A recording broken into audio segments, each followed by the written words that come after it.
दिल्ली शहर में और उसके आसपास सहयोग बहुत जोर में फैल रहा है।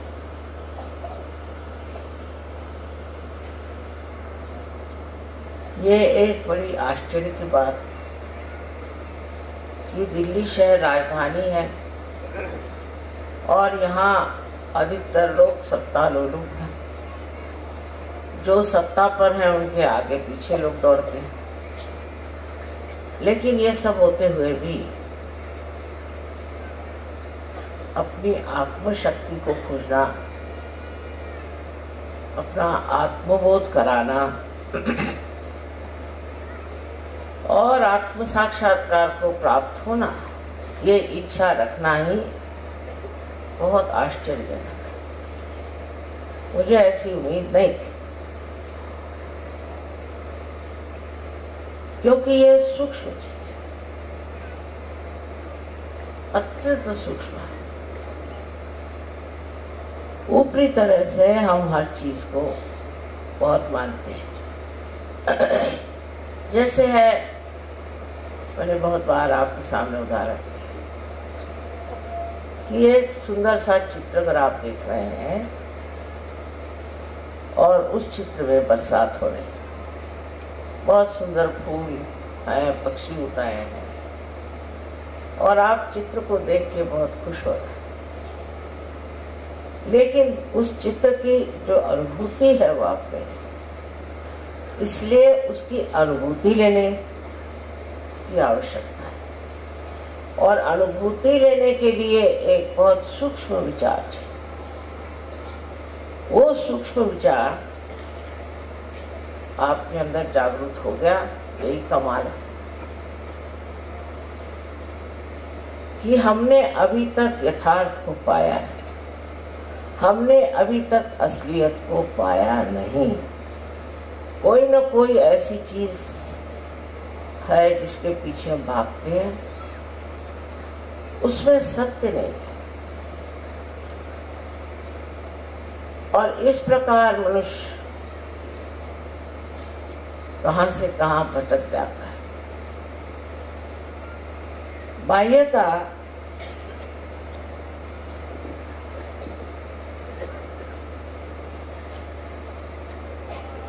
धर्म के अवलंबन में मनुष्य भागता। मेरा ये धर्म है, मैं बड़ा ऊंचा। दूसरा कहेगा मेरा धर्म है, मैं बड़ा ऊंचा।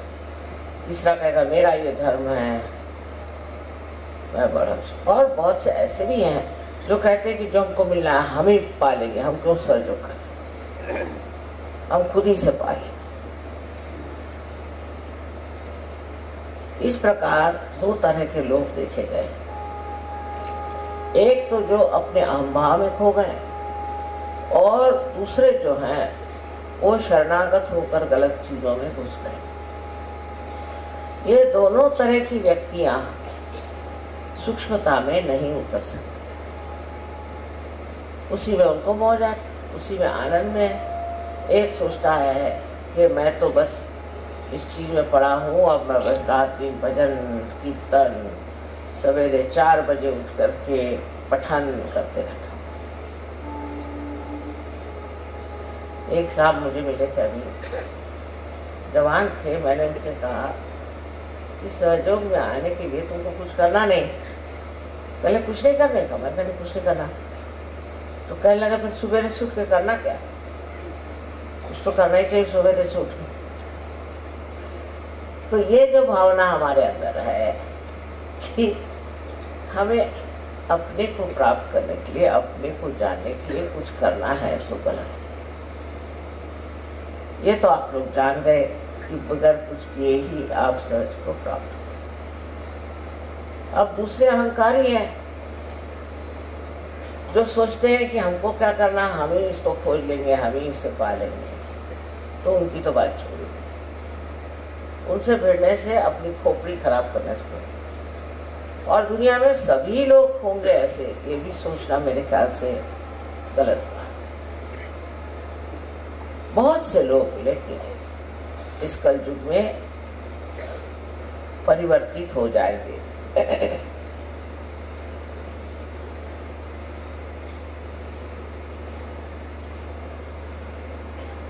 क्योंकि ये परिवर्तन का समय,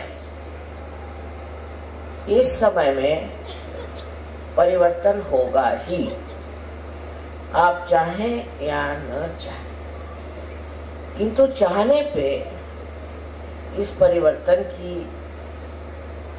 जो सूक्ष्मता है उससे आप पकड़ लेंगे।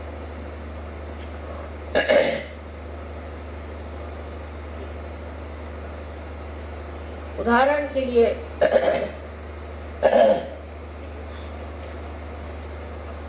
मैं कहूंगी कि रशिया देश, जो कि भगवान के बारे में कुछ नहीं जानता था, जिसने परमात्मा का नाम भी नहीं सुना था और ना उनको परमात्मा की बात करने की इजाजत थी, न ही कोई वो धर्म की बात जानते थे,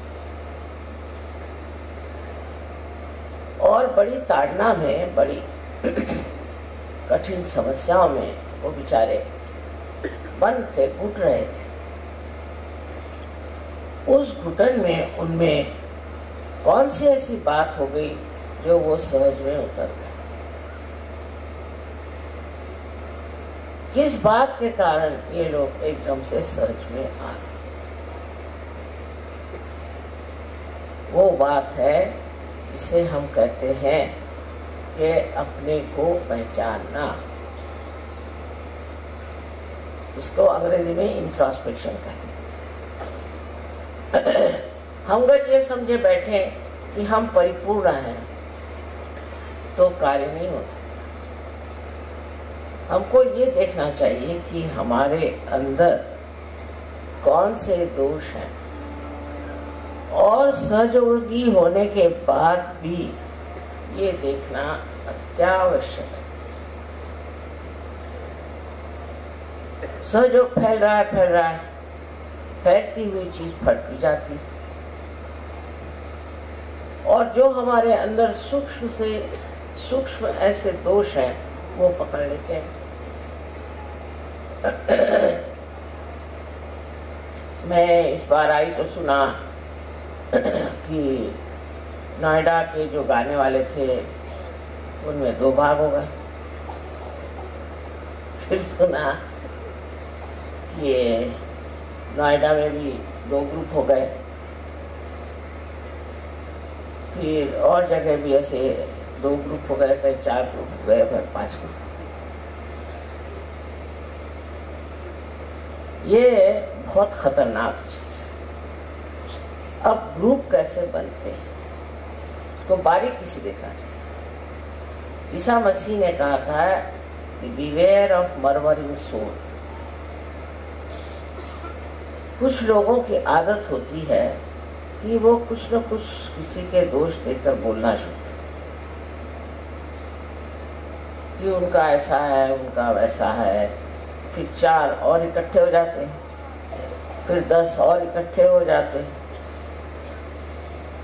आप दूसरों का दोष देखने के लिए अगर आए हैं तो बेहतर है आप किसी न्यूज़पेपर में चले जाइए।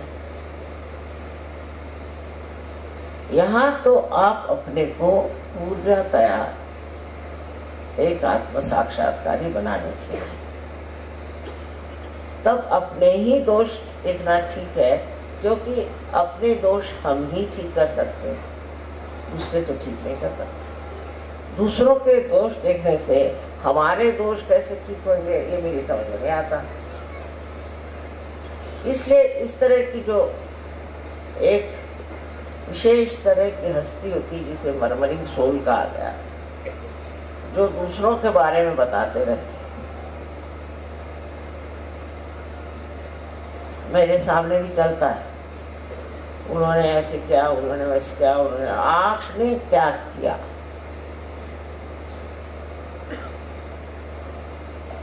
ऐसे चक्कर चल पड़ते हैं। इसलिए जब सहयोग बढ़ता है तो उसके साथ ये भी देखना चाहिए कि वो तितर बितर न हो जाए, उसकी घनिष्ठता बढ़ती है। हमारे अंदर एक और बड़ी विशेषता है, इस सहयोग का जो नाटक है उसमें लोग सोचते हैं कि लीडर माने हम लीडर है, वो लीडर है, वो लीडर। एक मजाक, लीडर लीडर है क्या, कुछ नहीं। लेकिन उसके लिए लड़ाई झगड़ा। दिल्ली शहर में रहते हैं ना, तो यहाँ के लोगों को देख करके आपको भी यही सोचता है, ये सब नामधारी है, इसमें कोई खासियत नहीं। मेरे कान पर बहुत सी बातें आई जिससे बड़ा दुख हुआ कि ऐसे बेकार चीजों में लोग अपना समय बर्बाद कर रहे हैं। जिस तरह से रशिया में हुआ है वैसा होना शायद यहाँ संभव न हो, क्योंकि हम लोग अमन चैन से हैं, सब कुछ ठीक ठाक है, ऐसा कोई दबाव हमारे ऊपर नहीं। तो जिनके पास कोई काम धंधा नहीं है वो ऐसे ही धंधे करते बैठते, इधर से उधर बात लगा, उधर से उधर बात लगा। तो एक दूसरों की स्पर्धा करना या जलना इस सहयोग में हो ही नहीं सकता। अगर ये सब कुछ आपको हो रहा है तो आप समझ लो अभी आप सहज के दर किनारे भी नहीं।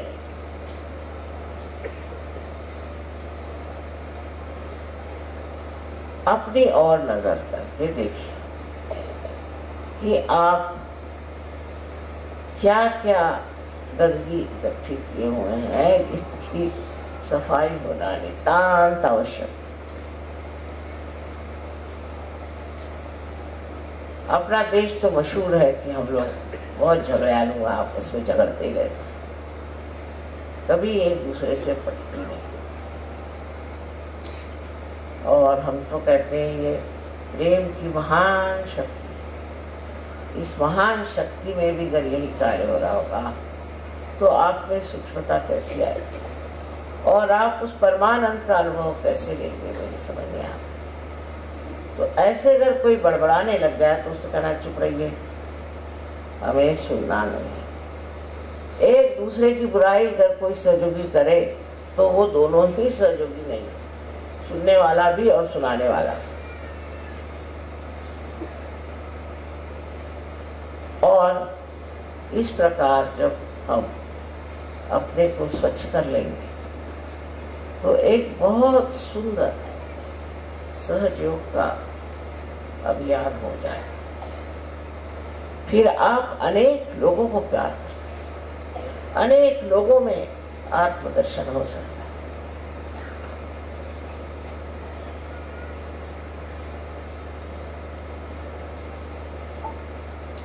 अब अपनी जिम्मेदारी को और आप समझें। आज संसार में रोज अखबार पढ़िए तो रोना ही आता है, क्या न क्या गड़बड़ हो रही है, हर तरफ से कैसा आतंक हो जाए। ऐसी समय में आप संत हो गए, आप आत्म साक्षात्कार हो गए, आप इतने ऊंचे स्थान पर चले गए। अब आपकी जिम्मेदारी ये है कि ये जो कुछ गड़बड़ियां हैं इसको अपने आत्मबल से रोक, इसे ठीक करें। आपको लड़ने झगड़ने की किसी चीज की जरूरत नहीं, क्योंकि आपके अंदर वो आत्मबल है जिस बल बूते पर आप ये जो तनाव, जो झगड़े, जो आफते आज अपने देश में हैं उन्हें पूरी तरह से आप ठीक कर सकते। दूसरी सहयोग की महत्ता ये है कि जो ये लोग अपने को आज तक समझे बैठे हैं वो हम कुछ भी करें, चोरी करें, चकारी करें, ये करें, वो करें, चल नहीं सकता। अब सब चीज जो है प्रकाशित है, सब चीज प्रकाश में है।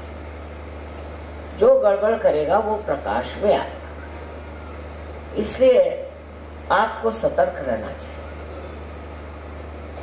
और ऐसे लोगों के पीछे जाने की कोई जरूरत नहीं। धर्म का मतलब सिर्फ इतना ही नहीं कि धारणा करना और आप साधु बाबा बन के और समाधि लगा के बैठ गए,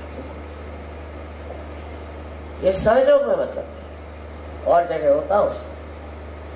लेकिन धर्म का मतलब यह है कि जो धर्म आपने धारण किया, जिस धर्म के कारण आपके अंदर इतनी विशेषताएं आ गई, जिसके कारण आज आप आनंद विभोर हैं, वो धर्म भी दूसरों में बांटे और इस धर्म के अपने माध्यम से दर्शन दें। आपको देखकर लोग कहें कि ये कोई विशेष है। लेकिन आप अगर और लोगों की तरह आपसी लड़ाई और तमाशगिरी करें तो कौन मानेगा कि आप सहयोगी हैं? आपकी शांति, आपका औदार्य और आपकी सहिष्णुता सब कुछ एक साथ देख करके कोई भी अचंभे में पड़े, और आपके अंदर सारी शक्तियां, आपको हाथ चलाने की जरूरत नहीं, कुछ कहने की जरूरत नहीं। करने वाले बहुत बैठे हैं, आप जानते हैं इस बात को, और वो जो करने वाले हैं वो सब कर बैठेंगे, सिर्फ आप शांतिपूर्वक अडिग देखते मात्र। सारा नाटक आप देखते रहें जो आप कर सकते। तो एक तरफ तो अपनी और नजर होनी चाहिए कि मैं क्या कर रहा हूँ, मैं कौन से गर्त में घुसा जा रहा हूँ, ये चार लोग बड़बड़ा रहे हैं, मैं इन्हीं के साथ लग गया हूँ क्या? और दूसरी तरफ नजर बाहर कि मेरे कारण कुछ लोगों को लाभ हो रहा है कि नहीं, कि मैं अपने स्वार्थ के लिए सहयोग में आया। अब पहले से हालत बहुत थी। शुरू में तो ऐसी चिट्ठियां आती थी कि बस मेरे माँ के बाप के फलाने के निकाने के दुकाने के कुछ के उसको बीमारी हो गई, माँ उसे ठीक कर। सारे दुनिया के ठेकेदार और सहयोगी भी बहुत लगे रहते थे। अब वो चीज छूट गई, उतनी खुदगर्जी खत्म हो गई। अब दूसरों के बारे में जरूर सोच लें, पर तो भी ये जिद है कि आपको तो आना ही पड़ेगा लखनऊ या कानपुर, आना ही पड़ेगा, या बाराबंकी तो आना ही पड़ेगा। लेकिन बाराबंकी से आप लखनऊ तशरीफ क्यों नहीं ले आते? मैं तो मारे मारे फिरूं, लेकिन आप 10 मील भी नहीं आ सकते हुजूर। ये भी कोई तरीका है? और उस पर बड़े सोचे कि बड़े पैमाने पे गदर हो जाता है। चलो भाई, मैं जाकर जाने को तैयार, पर हर जगह तो मैं नहीं जा सकती। तो मैं देखती हूँ कि इसमें भी एक अहंकार तो नहीं कहूंगी मैं, पर एक चिपका हुआ सिक्का है कि हम लखनऊ में रहते तो लखनऊ, बम्बई में रहते बम्बई, और दिल्ली में रहते तो दिल्ली। अगर माँ एक मर्तबा दिल्ली नहीं आए तो सब लोगों की हालत खराब। दिल्ली जरूर आए, और फिर लखनऊ जरूर आए, फिर बनारस जरूर आए, फिर कलकत्ते जरूर आए। ये मैं जो देखती हूँ कि आप इतने स्थानिक कैसे, लोकलाइज जिसको बोलते हैं। फिर कहेंगे कि नहीं आप नोएडा आइए, नोएडा नहीं आते तो और कोई यहाँ गली पीछे बहुत है वहां आ जाइए। दूसरा रोना ये कि मेरे घर आपको आना है। अब इतनों के घर जाने के लिए कोई नया जन्म लेना पड़ेगा। इस पर भी बड़ी नाराजगी कि वहाँ आप मेरे घर आए नहीं, मेरे घर आके आपको खाना खाना है। फिर ये मेरा बेटा है, फिर ये मेरा पति है, मेरी पत्नी है, मेरा मेरा मेरा मेरा मेरा।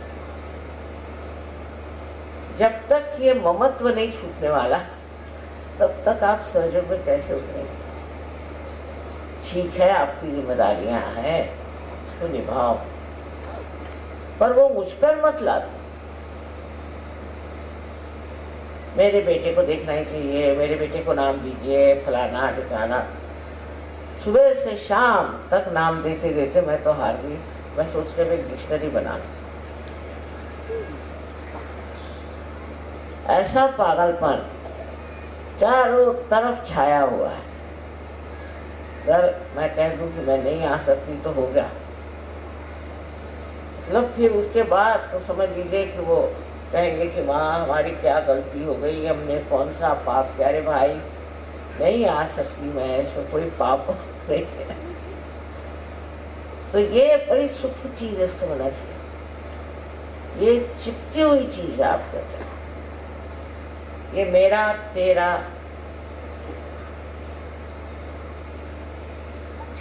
कबीरदास जी ने बड़ी सुंदर बात कही कि जब बकरी जिंदा होती है तो मैं करती है, जैसे हम लोग भी करते हैं। पर जब मर जाती है तो उसके दांत से झुनकनी की तान बनाते हैं, और जब झुनकनी चलाई जाती तो कहते तू ही तू ही तू ही। जब तक ये तू ही का हमारे अंदर स्वर नहीं चलेगा, आप मुझे इसके लिए क्षमा कीजिए कि कोई भी काम आपके नहीं हो सकते।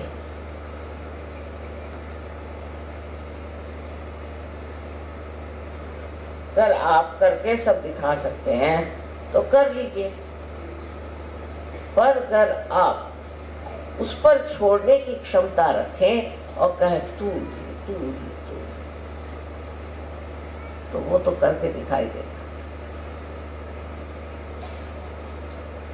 और जिसने इसका अनुभव किया वो तो तू ही भी नहीं कहता है, वो जानता है कि वो है। ऐसे काम बनते हैं कि मुझे एक साहब बता रहे थे कि रोज कम से कम 20-25 मिराकल्स घटित होते हैं हमारे साथ। तो अब सोचने की बात क्या है,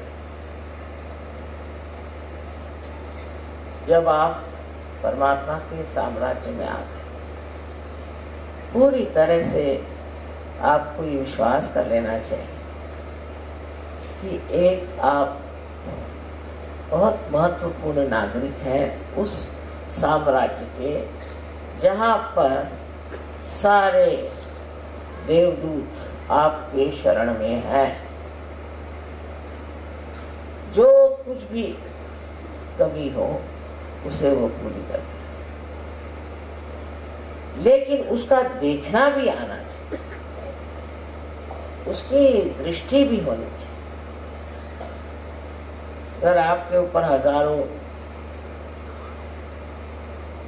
ऐसे नजारे उतारे जाएं और आप देख ही नहीं सकते तो फायदा क्या, अंधों को दिखाने से फायदा क्या। इस प्रकार के आप सबको अनुभव आए, लेकिन सबसे बड़ा अनुभव यथार्थ माने वास्तविकता। यह अनुभव जितना सूक्ष्म है उतना ही वो विस्तार होगा। यथार्थ में जब आप देखते हैं तो आपको दिखाई देगा कि आप कोई छोटे नहीं, और आप बिल्कुल छोटे भी हैं और तो भी आप सारे आकाश में समान हैं।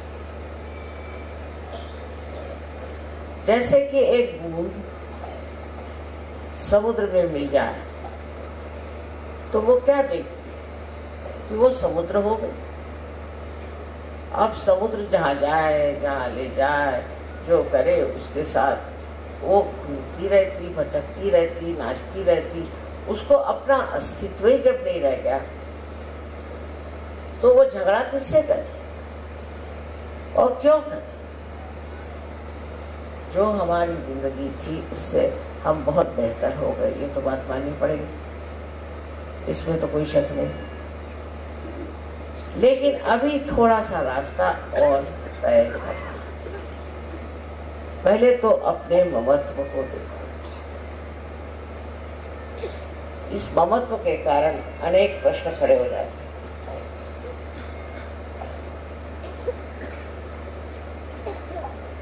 देश में पहले माँ बाप बच्चों की कदर नहीं करते थे, बिल्कुल नहीं। यहाँ तक कि वो चाहते भी नहीं थे बच्चे हो, और हो जाए तो जो चाहते थे कि मर जाए बच्चे, और जब सहज में आ गए तो चिपक गए बच्चों से। फिर उनके लिए बच्चों के सिवा और कोई सवाल ही नहीं रहते, बच्चे ही सब कुछ हो। अजीब चीज है, एक तरह से छूटे तो दूसरे को चिपक गए। और हमारे देश में तो ये चिपकन बहुत जबरदस्त है। हम लोग यही सोचते हैं कि बच्चों के करता धरता हम।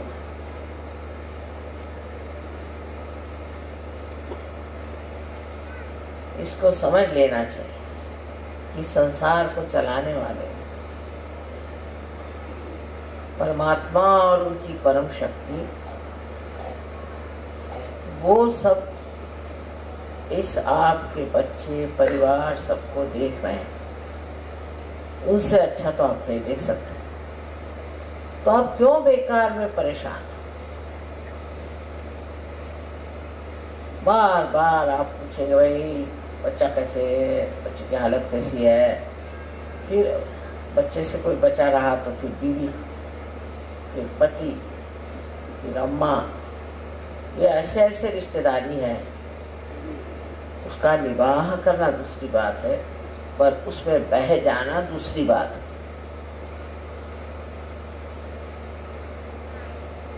इस ममत्व को तोड़े बगैर आप सहज की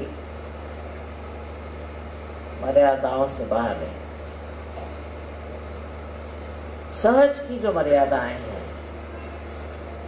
वो इस तरह से बंधी हुई है।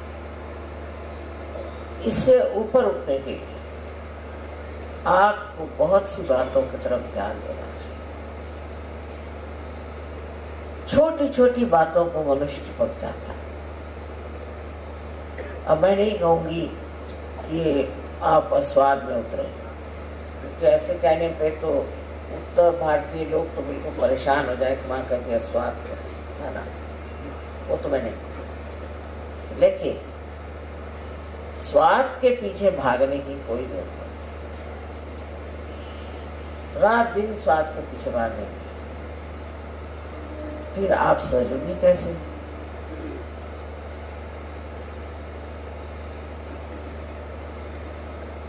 कोई भी बात करने से आपको आत्मानंद की अनुभूति होनी चाहिए। सो कैसे? हर एक चीज की ओर आप ऐसे देखें जैसे कोई एक नाटक देख रहे हैं। ये सारा नाटक है और ये नाटक चल रहा है, देख रहे हैं आप। कभी मजाकिया बातें हो रही है, कभी कुछ और बातें हो रही है। आपका कुछ लेना देना इससे नहीं। आप देखते हुए हंस रहे हैं, देखते हुए रो रहे हैं, बस। लेकिन इसके अंदर आपका कोई भी समावेश नहीं है। आप बाहर से इसे देखें तो आप आश्चर्य करेंगे कि आप जल्दी से किसी भी चीज को क्षमा करें। कल एक साहब ने बताया कि माँ ये अभी सिगरेट पीते, वो सोचा कि मैं बिगड़ूंगी। मैंने कहा नहीं ठीक है, सिगरेट आसानी से नहीं छूटती। लेफ्ट विशुद्धि अगर हुई तो उससे सिगरेट पकड़ी जाती। उनकी लेफ्ट विशुद्धि तुम ठीक करो, देखो उनकी सिगरेट छूट जाए। तो सारी दृष्टि ही ऐसी बदल जाती है कि जिससे आदमी सोचता है कि इसको किस तरह से सुधारा जाए, क्या ठीक किया जाए, इस तरह से बनाया जाए। किस तरह से जोड़ा जाए। एक तरह की जो आज तक बुद्धि हमारी विश्लेषण एनालिसिस को करती थी, वो सिंथेसिस, वो सब जोड़ने की क्रिया, और उस जोड़ने को जो हम चाहते हैं पूरी तरह की मदद परमात्मा से मिलती है। आप समझ लीजिए कोई आकर मेरे पास किसी बुराई करता है, एक बार ये तो हमारी आदत तो कुछ छूटती नहीं ना, तो मेरे पास भी आके बताते हैं वो आदमी ऐसा वैसा, तो कुछ थोड़ा झूठी हो मैं उससे कहती हूँ, अरे भाई वो तो तुम्हारी तारीफ कर रहा।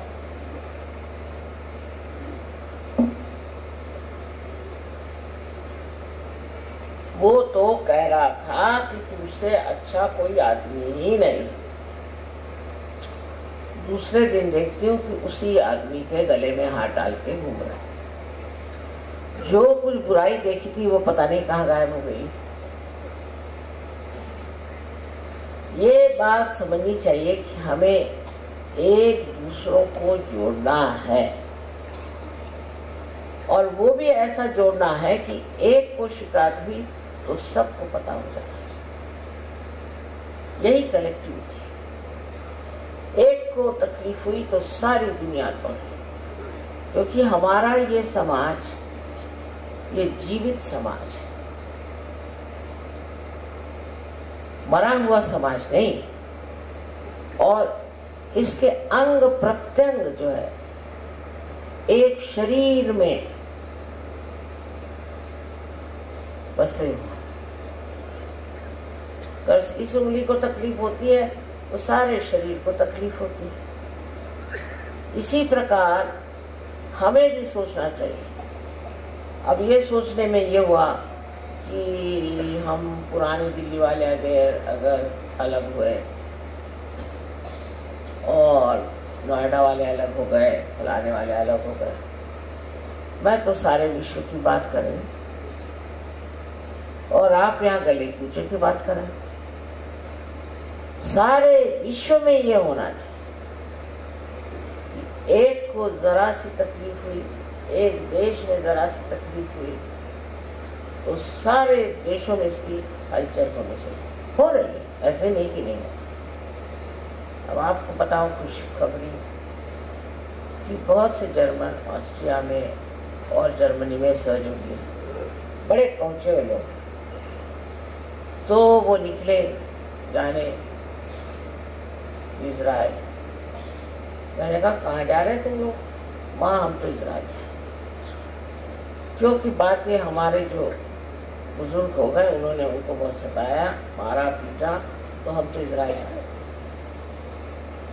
मैं कहा इनको कौन सुनेगा वहां भाई, ये तो जानी दुश्मन उन लोगों को। ये वहां गए और इजराइल देश को खड़ा कर दिया सहयोग।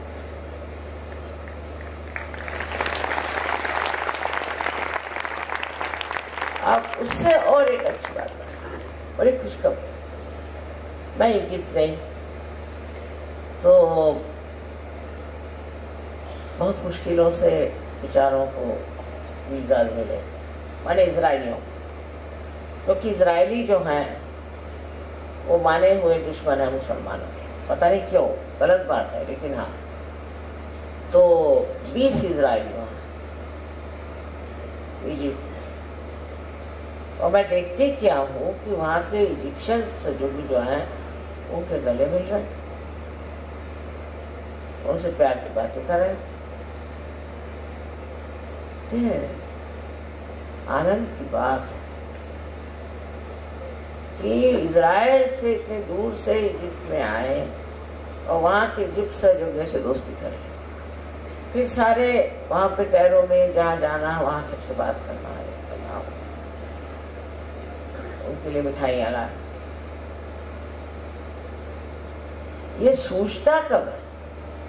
मैंने नहीं कहा, ये अंदर से ही सूझता है कि भाई इजिप्ट के लोग हमसे दूर हैं, हमारे दुश्मन हैं, चलो वही प्यार का करिश्मा देखे।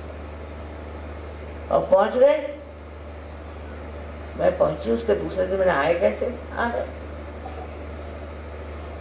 वीजा भी मिल गया, सब हो गया हमारा। ये पहली पहचान कि किस तरह से प्यार का दान आप दूसरों को दे सकते हैं। लेकिन ये तो तभी होगा जब आप अपने से हटेंगे, जब अपने ही अंदर आप कूद रहे हैं तो बाहर क्या होगा।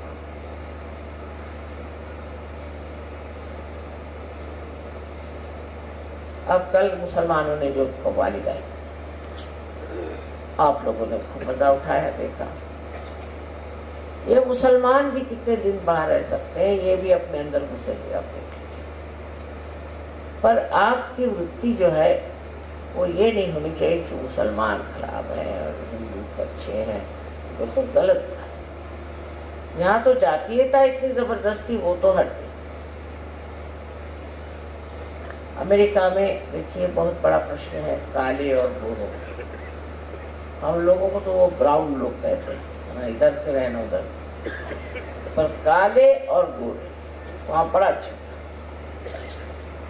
लेकिन सहयोग में आपको समझ में आएगा, सब बैठे, कोई काले है, कोई गोरे है, कोई ब्राउन है, सब सहयोग में बैठे, और किसी को ख्याल तक नहीं आता कि किसकी चमड़ी कौन से रंग की है, बिल्कुल नहीं। एक दिन मैंने किसी से पूछा कि साहब वो हैं तो वो गोरे हैं, तो हम देखा नहीं, वहाँ पता नहीं, तो सोचने लगा, देखा नहीं, देखा ही नहीं तुमने? हाँ हमने देखा नहीं।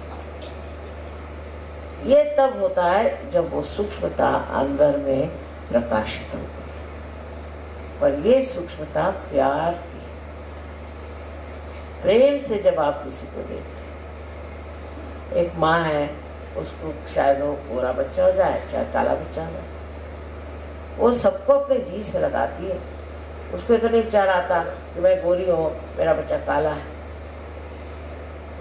वो तो नहीं ना ऐसा सोचता। ऐसे ही ये प्यार की शक्ति, इस शक्ति के कारण ही सब एक हो सकते हैं। और जब सब हम एक हो जाएंगे तो ये जो हमें अलग करने वाली उपाधियां हैं, ये सब गिर जाए, सब गिर जाए। कुंडलिनी के जागरण से जब आप अपने ब्रह्मरंध्र को छेद कर इस चारों तरफ फैली हुई पवित्र, शुद्ध, निर्मल प्रेम शक्ति को प्राप्त होते हैं, तो वो शक्ति ही आपको ये प्रदान करती है और आपको इसमें मजा आता है। पहले मजा आता था किसी से द्वेष करने में, अब मजा आता है प्यार करने। अब यहाँ से बहुत से लोग प्रदेश में गए, वहां से मुझे खबर भेजते, माँ यहाँ आओ, यहाँ सहयोगी बहुत कम है, हम चाहते हैं यहाँ सहयोग। इस प्रकार की जो एक भावना, नहीं तो ज्यादातर लोग जो बाहर जाते हैं तो यही लगता है कि अब क्या मौज करें, चलो शराब पिए, ये करें वो करें। इन सहयोगियों तो एक ही बीमारी कि और सहयोगी कहाँ से आएंगे, बगैर सहयोग के हम कैसे जी सकते हैं, ना क्लब जाएंगे न कुछ करेंगे, बस उनको यही क्लब। तो इस प्रेम शक्ति से एक सूक्ष्म आनंद भी जाता है। उसी के कारण हम ऐसे एक साथ एक स्वर में मिलते हैं। हमारे मेयर साहब इटली में कहने लगे कि हम लोग चर्च में जाते हैं तो 15 मिनट बाद घड़ी दिखते रहते, और जैसे आधा घंटा होता है तो सब लोग भाग खड़े हो जाते। और आप क्या जादू करते हैं कि 9-9 घंटे लोग बैठे हुए अंदर, तो मैं क्या करूं? बस प्यार का मजा ले रहे हैं, आनंद के सागर में डुबकियां लगा रहे हैं, और यही आनंद का सागर आपको अत्यंत स्वच्छ, अत्यंत निर्मल कर देता है। और वो ऐसी आपको शख्सियत देता है, ऐसा व्यक्तित्व देता है कि आप तो चमक उठते ही हैं, लेकिन आपको मिलने वाले भी चमक जाए। तो फिर से मैं यही कहूँगी कि लड़ाई झगड़ा इसका नाम भी मैं नहीं सुनना चाहती। कोई जैसा भी है उसके और नाटक फिर समझ के आपका काम सहयोग में टिकने का। आप सबको अनंत आशीर्वाद।